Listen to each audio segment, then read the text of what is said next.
No no no. சொல்றா. அங்க போற அந்த பொண்ணை பாரு. சரி, அதுக்கு என்னப்பா? நானும் அந்த பொண்ணை ரொம்ப நாளா பாத்துட்டு இருக்கேனா.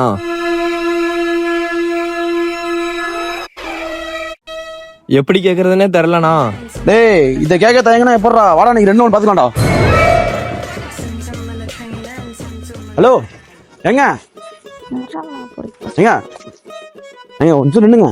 ஏங்க அவ்வளவு கத்தி கூப்பிடுறேன், கண்டுக்காமையா போறீங்க? எதை கூப்பிடுறீங்க? என்ன விஷயம்? அது ஒன்றும் இல்லைங்க, இவன் என் தம்பி. ரொம்ப நாளாவே உங்களை பார்த்துக்கிட்டு இருக்கான். ஒரு விஷயம் கேட்கணும்னு என்கிட்ட வந்து ரொம்ப கெஞ்சி கேட்டான். நல்லதா இருந்தாலும் இதான் பிரச்சனை. என்ன கேட்கணும் கேளுங்க. அதை உங்ககிட்ட எப்படி கேட்கறதுன்னு தெரியல. மழை கூட ரகசியத்தை கேட்பாங்களோ? எப்படி கேட்டாலும் சொல்லக்கூடாது. எதா இருந்தாலும் டக்குன்னு கேளுங்க, நான் கிளம்பணும். தம்பி, வெட்டு ஒன்று துண்டு 2 கேட்டுருவோமா? கேட்டுருவோண்ணா. உங்க மீசை ரொம்ப கியூட்டா இருக்கு. மீசை வளர்றதுக்கு என்ன யூஸ் பண்றீங்க?